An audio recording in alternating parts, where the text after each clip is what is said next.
Voilà donc pour cette entrée en matière et cette visite guidée de la Saône. Je vais donc vous proposer sans plus tarder de découvrir nos invités à cette première table ronde.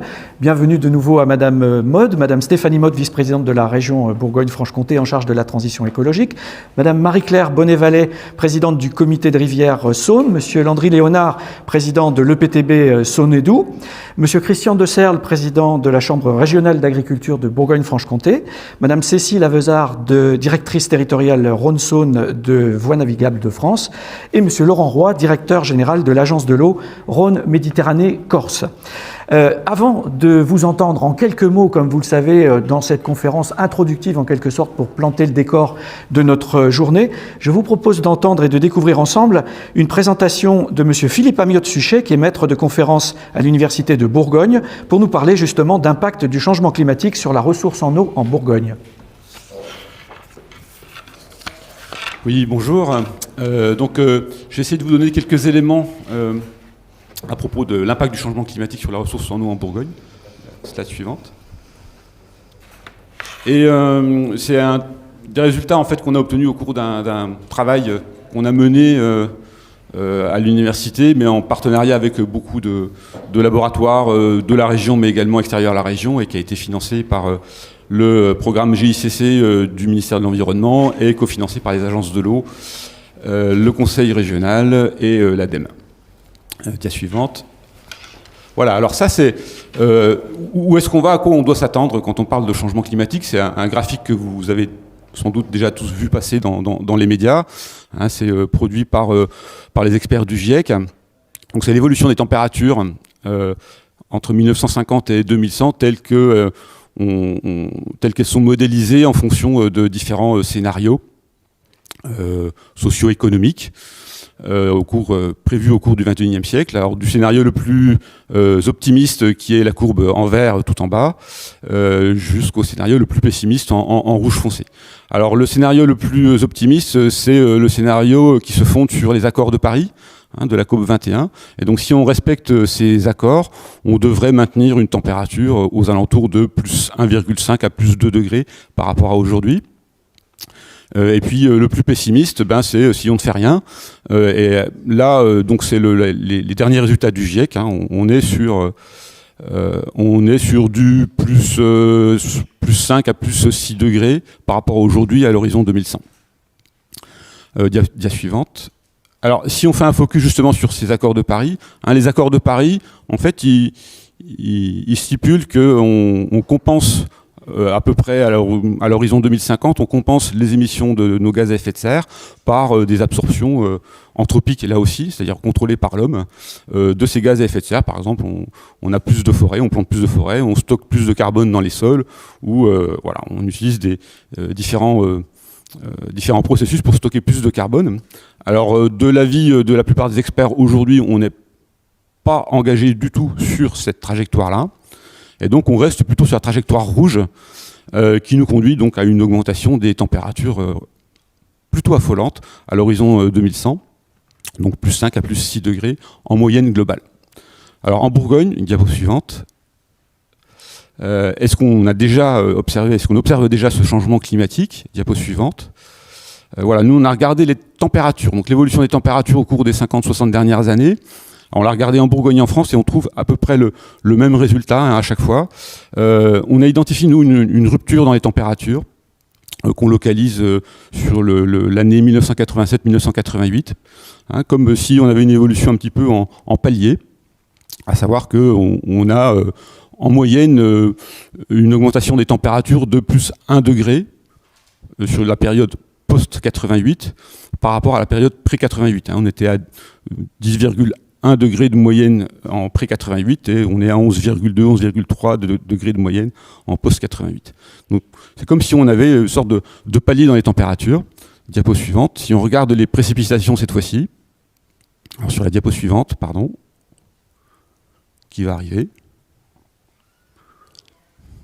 Alors, les précipitations, elles changent pas en fait. C'est-à-dire quand on regarde les précipitations moyennes annuelles, alors c'est pareil, si on regarde en France, en dehors de la région méditerranéenne, et en Bourgogne notamment, on ne voit pas changer les précipitations, c'est-à-dire qu'on n'a pas de tendance ni à l'augmentation, ni à la diminution des précipitations moyennes annuelles.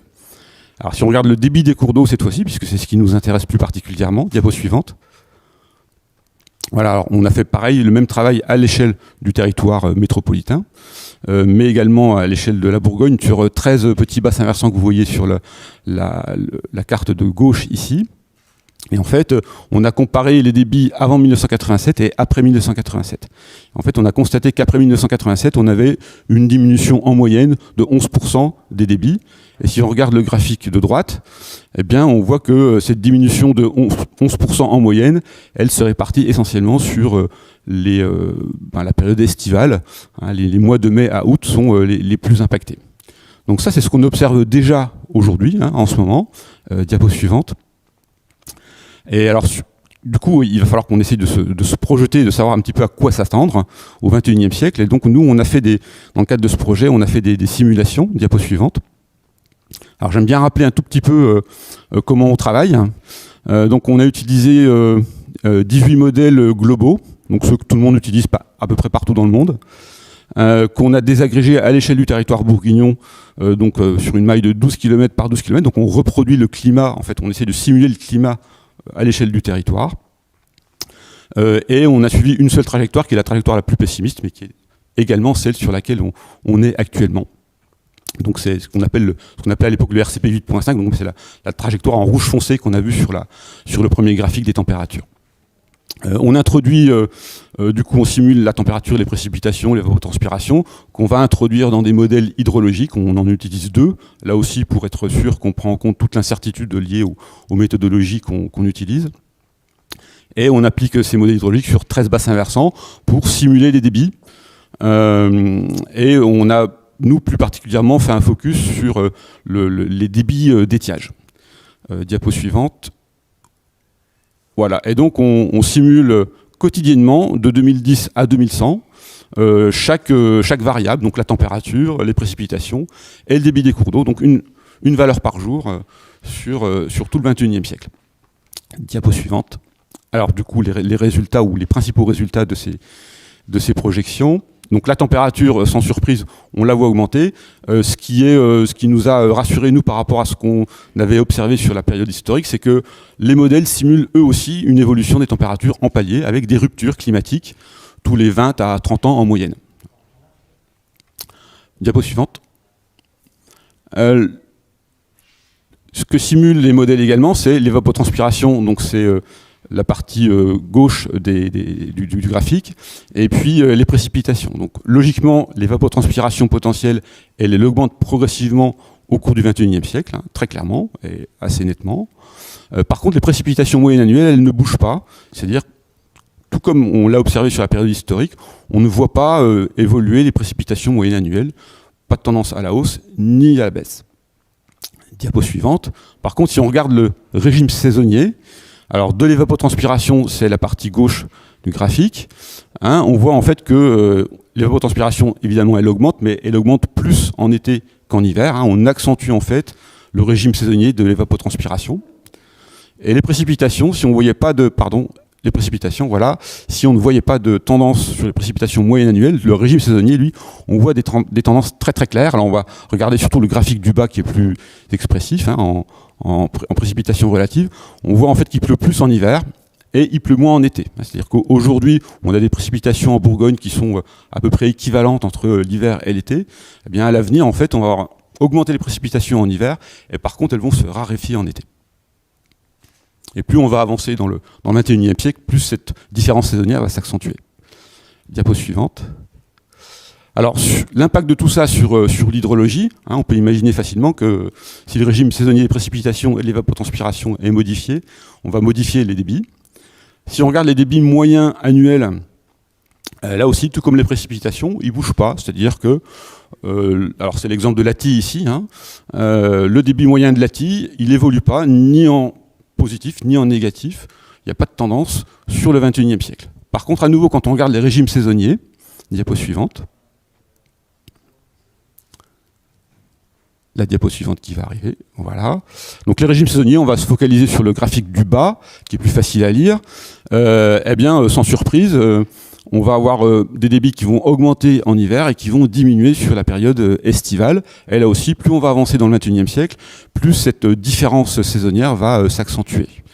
Alors, ça n'exprime pas forcément beaucoup de choses, ce graphique-là. Nous, on a regardé certains indicateurs hydrologiques, et notamment des indicateurs d'étiage, parce que je vous dis qu'on s'était focalisé un petit peu sur la période d'étiage.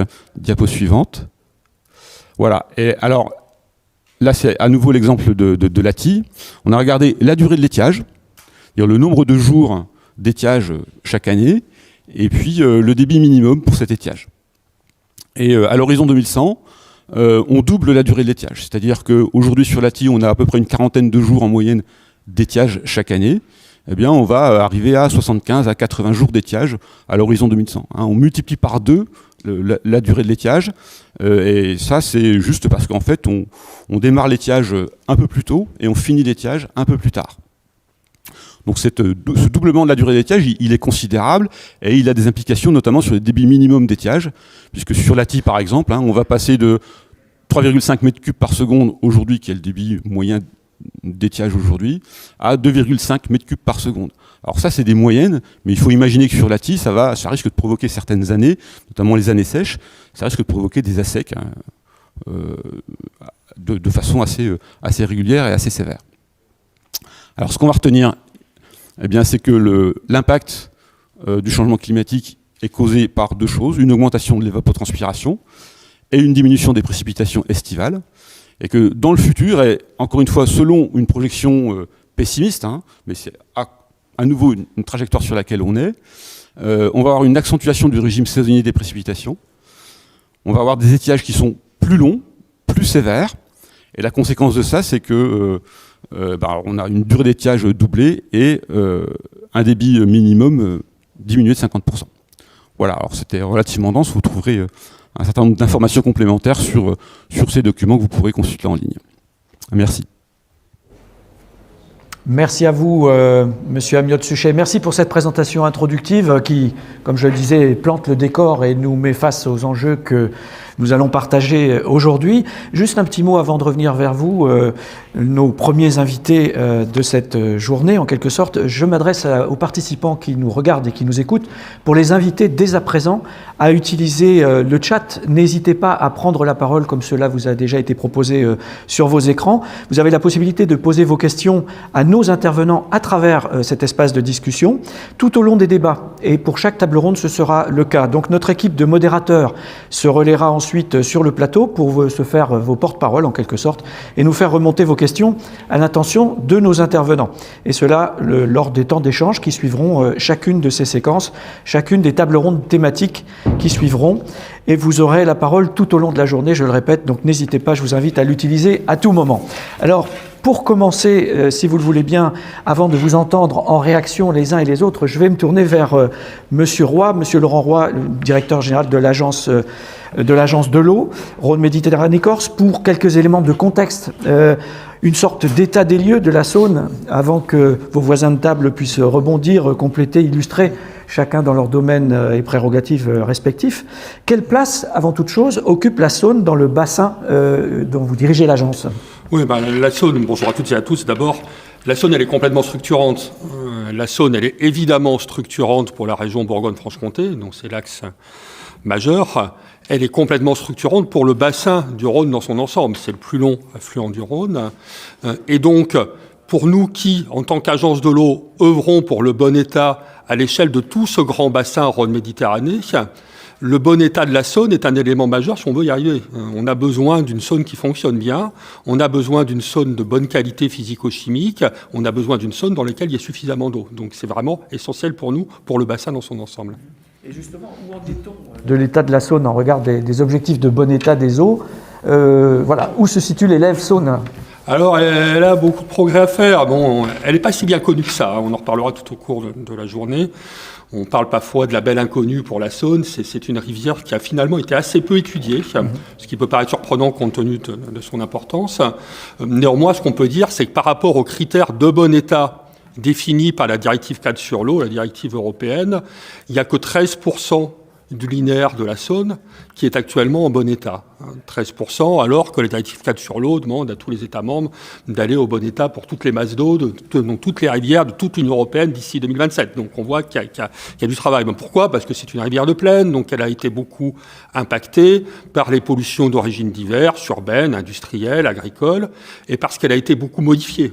Beaucoup de travaux qui ont artificialisé le lit et donc qui l'empêchent de fonctionner complètement comme un écosystème naturel.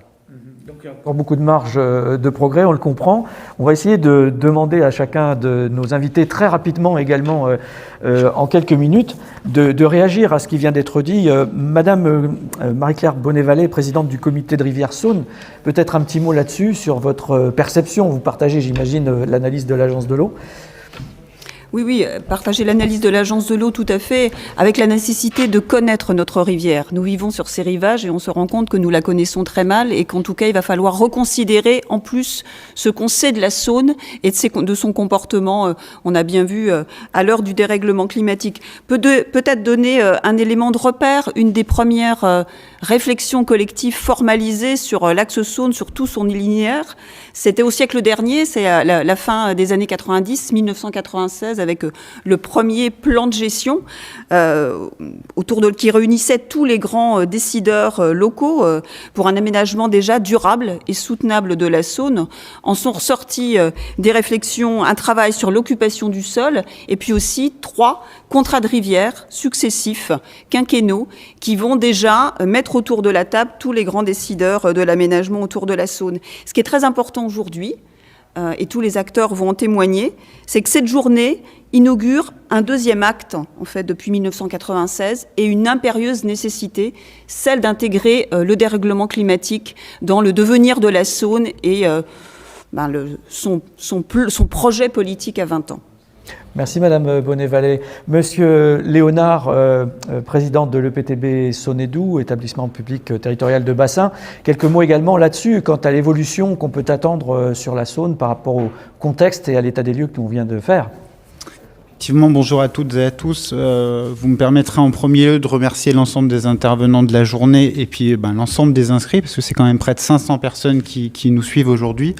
Ça a été dit par Marie-Claire Bonnet-Vallée, 1996, ça fait plus de 25 ans qu'on ne s'est pas remis autour de la table de manière aussi effective qu'on peut le faire aujourd'hui pour échanger sur les grands enjeux autour de ce Val de Saône. Et vraiment, je me félicite qu'on ait pu réunir autant de personnes, les acteurs économiques, les agriculteurs, les décideurs politiques, VNF, pour que justement on puisse avancer sur ces grands sujets. Ça a été montré par l'universitaire juste avant. L'impact du changement climatique est extrêmement lourd sur notre bassin et ça nécessite une vraie réponse cohérente, collaborative, et c'est le rôle de notre établissement qui est le PTB Saône-Doubs. Merci beaucoup, Monsieur Léonard. Je vais demander le point de vue également de Madame Avezard, Cécile Avezard, directrice territoriale Rhône-Saône de Voies navigables de France. J'imagine que vous avez un point de vue assez convergent également, mais peut-être quelques mots par rapport à vos propres domaines d'intervention. Oui, absolument. Bonjour, merci. Donc effectivement, la Saône est navigable. La Saône est navigable, elle est navigable de Corps jusqu'à l'embouchure avec le Rhône, avec pour nous deux zones. Une zone plutôt petit gabarit, dédiée au tourisme, aux activités fluvestres, aux loisirs plutôt, donc jusqu'à Saint-Jean-de-Laune. Et puis ensuite, un axe grand gabarit qui, en plus de ses usages, permet aussi le transport de marchandises, puisqu'on est sur ce qu'on appelle du grand gabarit. Alors, en fait, la Saône est navigable et moi, je pense que c'est finalement plutôt un atout aujourd'hui, parce que pour naviguer, donc, il y a un certain nombre d'ouvrages de navigation et ces ouvrages, ils ont pour but de maintenir la ligne d'eau. Donc le tirant d'eau nécessaire à la navigation. Et en faisant ça, en fait, en période d'étiage, en période de sécheresse, ça permet de donner une certaine résilience au territoire, c'est-à-dire ça permet de retenir l'eau, d'éviter, si vous voulez, en tout cas de limiter son déchargement total ou plus rapide vers le Rhône et ensuite vers la mer. Et donc ce fait de maintenir des masses d'eau finalement en amont permet aussi de recharger, de maintenir le niveau des nappes en amont nécessaire du coup pour la navigation, mais aussi pour les autres usages. Donc ça, c'est le premier point. Et puis le deuxième point, c'est aussi qu'elle apporte en fait au territoire du coup une capacité de navigation et donc une capacité de transport. Et l'axe Rhône-Saône dans son ensemble et donc un grand axe de transport de marchandises. Il est sur un grand corridor qui va de l'Espagne jusqu'au nord de l'Europe. Et à l'évidence, le fait d'avoir un axe navigable sur le Rhône et sur la Saône, en fait, est un atout aujourd'hui insuffisamment utilisé. Puisque utiliser davantage la navigation, c'est massifier le transport et c'est diminuer par 4 à 5 les émissions de CO2. Donc si on veut effectivement lutter contre le changement climatique, on a tout intérêt à transporter davantage, que ce soit pour l'import ou pour l'export de nos activités économiques, de marchandises sur la voie d'eau ou sur la voie ferrée. Voilà un angle, une approche à laquelle on ne pense pas spontanément, mais vous avez raison de rappeler effectivement ces compensations potentiellement qu'il peut y avoir entre un usage et un autre. Monsieur De Serles, Christian De Serles, vous êtes donc président de la Chambre régionale d'agriculture. Vous représentez donc des agriculteurs qui, s'il en est, comptent parmi des acteurs qui auront un rôle très important à jouer dans les décennies à venir. Et ils en ont déjà d'autres vis-à-vis de la société, mais en matière d'eau également. Et concernant la Saône en particulier, que vous connaissez bien, puisqu'elle n'est pas loin de chez vous et dans votre région, quelle est l'approche de votre profession aujourd'hui par rapport à ces enjeux que nous venons d'évoquer ?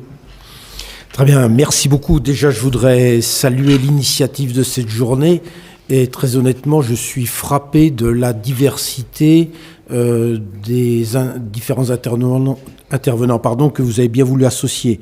Je trouve que le fait que 500 personnes suivent d'ores et déjà ou se soient inscrits pour suivre ces débats est un véritable indicateur d'une prise de conscience sur les grands enjeux auxquels nous sommes confrontés. Je vous remercie également d'avoir tendu la perche à la profession agricole qui a répondu présente puisque 4 agriculteurs tout au long de cette journée s'exprimeront. Donc si vous me le permettez, en quelques mots, je voudrais peut-être essayer de profiter de ce moment de partage, d'échange autour de l'eau, des enjeux sur l'eau qui bien évidemment sont intimement liés au changement climatique, pour passer quelques mots de façon plus générique sur la façon dont le monde agricole approche ces rendez-vous complexes. Je pense que la sensibilité au changement climatique est différente selon les secteurs professionnels dont on est issu. Pour le monde paysan, pour les hommes et les femmes qui travaillent la terre et qui produisent de l'alimentation, non seulement ce sujet du changement climatique et de la raréfaction de l'eau qu'il va falloir se partager, chose que nous n'avions pas imaginée, en tout cas pas pour le plus grand nombre d'entre nous, il y a une quinzaine d'années. C'était un bien acquis, naturel, sur lequel il n'y aurait pas de problème. Les années 2018, 2019 et 2020 ont généré non pas de l'inquiétude, mais une véritable angoisse au plus profond de celles et ceux qui travaillent la terre et qui vivent au quotidien avec la nature. Des événements tout à fait. Jadis exceptionnels qui deviennent pratiquement une norme. Exactement. Et je pense que les inondations dont il a été question, estivales de la Saône de cet été, tout comme le gel de printemps, préoccupent au plus haut point le monde agricole. Je voudrais aussi le dire parce que je sens que l'état d'esprit de cette journée, et le président me l'a rappelé tout à l'heure en échangeant en aparté, c'est qu'on se dise les choses. Alors pour le monde agricole aujourd'hui, dans un parterre comme l'est cette journée, on devient prudent parce que le monde agricole est très souvent montré du doigt. Je voudrais aussi dire, mais ça n'est pas pour sombrer dans une forme de misérabilisme, mais que le dernier recensement général de l'agriculture vient de nous rappeler qu'en une décennie, nous avons encore perdu 100 000 exploitations agricoles. L'INSEE nous rappelle également que certains des revenus, et notamment dans le secteur des productions animales, positionnent près d'un quart des agriculteurs en dessous du seuil de la pauvreté. Donc je ne dis pas ça pour ici venir gémir, simplement pour dire que le changement climatique vient se percuter avec un secteur professionnel qui souffre déjà depuis longtemps. Et que tout ça pour demander légitimement d'intégrer de nouvelles préoccupations, de nouveaux efforts, demande une ligne suffisamment claire, qu'elle soit comprise par les acteurs et un peu de bienveillance si c'est possible pour que, une fois de plus, le monde agricole relève des défis dont dans son histoire il a toujours fait la preuve qu'il était capable de les relever. Mais ça demande quand même un dialogue apaisé et une compréhension mutuelle des problèmes réciproques des uns et des autres. Bien compris votre message, Monsieur De Serre. Je vous en remercie. Madame Maud, Stéphanie Maud, qui vous étiez exprimée tout à l'heure pour nous accueillir en introduction. Je vous laisse peut-être rebondir sur ce que vous venez d'entendre, vous qui êtes à l'interface de différentes problématiques sectorielles ou de métiers. Voilà, vous entendez cette contradiction qui peut parfois exister, même si nous nous parlons. Il y a un certain nombre d'intérêts parfois divergents par rapport aux enjeux qui se présentent à nous. Oui, merci. Non, très sincèrement, je pense que désormais, l'état d'esprit n'est plus aux intérêts divergents, mais au contraire à trouver des solutions communes. Ça a été dit, nous sommes en discussion avec les chambres d'agriculture, avec le monde agricole, à la fois pour discuter de cette question vraiment, vraiment centrale dans cette profession de l'eau, de l'accès à l'eau, de la qualité, de la quantité de l'eau. Il y a eu aussi, tout à l'heure, vous avez évoqué avec juste titre aussi, déjà, le rôle de la région, c'est plusieurs choses. C'est déjà œuvrer pour limiter la montée en température, vraiment. Donc, il y a déjà tout cet axe majeur de la région engagé résolument pour réussir à baisser les gaz à effet de serre. Donc, effectivement, le transport, ça fait partie des réflexions, ça fait partie des pistes d'action. La Saône, axe de transport fluvial, donc extrêmement intéressant, certainement à développer. Nous travaillons sur la multimodalité. Il y a aussi tout ce qu'on peut faire en termes de zéro artificialisation aussi des sols, extrêmement important pour la prévention des inondations. Donc, ça rentre dans ce qu'on appelle, nous, le SRADET, donc le schéma régional d'aménagement. Donc, il y a une discussion qui va s'engager avec les territoires, effectivement, pour pouvoir œuvrer sur la zéro artificialisation des sols, qui peut répondre aussi à une problématique de sauvegarde de l'agriculture, de sauvegarder au maximum. C'est aussi travailler sur tout ce qui est la préservation, la restauration des zones humides, en lien avec l'ensemble des partenaires. Pourquoi ? Parce que les zones humides, ça capte, effectivement. Donc, en période d'inondation, ça a tout son intérêt. En préservation aussi de l'accès à l'eau et de la préservation des nappes, ça a tout son intérêt. Donc, vous voyez, c'est vrai que la région, vraiment, est un acteur, je dirais, transversal. Et moi, je travaille beaucoup en transversalité avec mes collègues déjà à la région, mais avec l'ensemble des acteurs. Et puis dire aussi, évidemment, la région s'empare maintenant pleinement de cette question de l'adaptation au changement climatique, parce que nous y sommes, aux côtés de l'État, aux côtés des agences de l'eau, aux côtés des collectivités, aux côtés de tous les acteurs qui veulent bien s'engager. Et donc, je terminerai mon propos rapidement par dire que nous devons effectivement trouver des solutions et la région prendra toute sa place. Ça a été évoqué aussi, toute l'importance de la connaissance, donc des études, du travail à faire avec les universités, avec les chercheurs, pour mieux connaître, encore une fois, le Val-de-Saône dans toute sa complexité. Et puis après, nous, l'accompagnement de tous les acteurs aussi. Ça a été dit, un grand bassin aussi d'activité économique. Donc, effectivement, c'est tous ces enjeux-là qui sont très complexes, mais qui sont vraiment urgent de s'emparer, mais moi je sens vraiment que désormais il y a vraiment une volonté commune de travailler tous ensemble et de dépasser tous les clivages. Merci Madame Maud pour ces messages également. Monsieur Roy, je vais reboucler la boucle avec vous si vous le voulez bien et sans jeu de mots, mais Madame Maud vient s'exprimer au nom du Conseil régional de Bourgogne-Franche-Comté qui est concerné, ça a été dit, par 70% à peu près des près de 500 km du cours de la Saône. Il y a deux autres régions concernées, nous l'avons dit également, le Grand Est côté amont et Auvergne-Rhône-Alpes à l'aval. Et maintenant, que fait-on avec tout ce monde potentiellement autour de la table? Comment fait-on pour avancer et si possible dans le bon sens? Le but, c'est bien de concilier. Il ne s'agit pas évidemment d'opposer les usages les uns aux autres ou d'opposer les usages au milieu. Le but, c'est bien d'arriver à trouver des solutions où on atteigne le bon état, donc pour les milieux, pour la rivière, tout en satisfaisant le mieux possible les différents usages, et les usages sont multiples.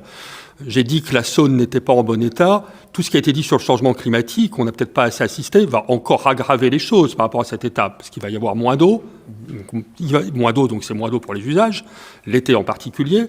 Ça veut dire aussi une vulnérabilité accrue, parce que s'il y a moins d'eau, ça veut dire que les rejets polluants se diluent moins, donc la qualité a tendance à chuter. Ça veut dire aussi que les organismes vivants qui vivent dans l'eau sont plus vulnérables. Donc là aussi, en termes d'écosystème, ça fonctionne moins bien. Donc d'une manière générale, ce changement climatique vient aggraver une situation déjà dégradée. Donc concilier, c'est comment on va faire pour satisfaire à la fois les besoins d'eau potable. Il y a 1 million d'habitants du Val-de-Saône qui dépendent de la Saône et de ses nappes d'accompagnement pour l'alimentation en eau potable. Donc c'est considérable. Les usages agricoles, ça a été dit, les usages de transport, de navigation, les usages industriels éventuels, les usages touristiques aussi et de cadre de vie. C'est aussi un axe de développement pour le tourisme, un tourisme durable dans la région Bourgogne-Franche-Comté. Donc le but, c'est bien de réussir à concilier tous ces usages avec une rivière en bon état.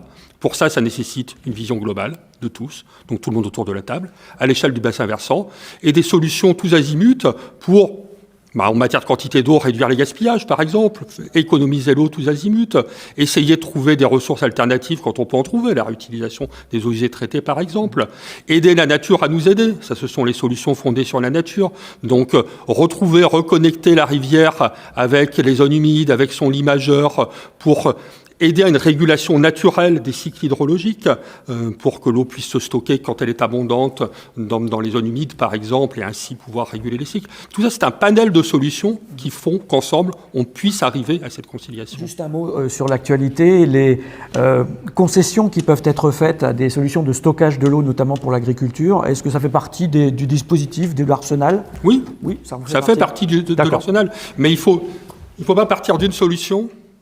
Il faut partir du problème. Il faut partir du problème. Il faut que tout le monde se mette autour de la table pour partager le diagnostic sur ce problème. Et ça, c'est la question de la connaissance partagée. Donc, on partage un diagnostic. Qu'est-ce que la ressource en eau peut donner ? Qu'est-ce qu'elle va pouvoir donner dans le futur avec le changement climatique ? De quoi ont besoin les usages ? De quoi ils vont avoir besoin avec le changement climatique et comment on peut économiser sur ces besoins ? Et ensuite, on pioche dans un panel de solutions dans lequel il y a d'abord les économies d'eau, lutter contre le gaspillage. Mais ensuite, tout un panel de solutions, donc les solutions fondées sur la nature, les ressources alternatives, mais aussi le stockage, voire les transferts d'eau quand on va chercher dans une ressource moins en tension pour en alimenter une autre. Tout ça, ça fait bien partie du panel. Merci beaucoup Laurent Roy pour cette quasi-synthèse de vos différents propos qui vous ont été proposés en guise d'introduction, et c'est justement ce dont nous allons parler à travers les différentes tables rondes qui vont suivre tout au long de cette journée, grâce auxquelles nous reviendrons point par point sur ces enjeux et leurs conséquences à travers ces 4 tables rondes thématiques. Merci à vous, mesdames, messieurs, pour cette première table ronde, ces premières interventions. Et puis, je vous laisse regagner à d'autres endroits du studio le temps d'accueillir les prochains invités qui vont s'exprimer sur notre première table ronde consacrée à la quantité d'eau, justement, dérèglement climatique. Le Val-de-Saône sera-t-il plus concerné dans les prochaines années ? S'il fallait encore le démontrer, voici qui vient d'être rappelé. En tout cas, c'est ce dont nous allons parler dans quelques instants. Merci à vous.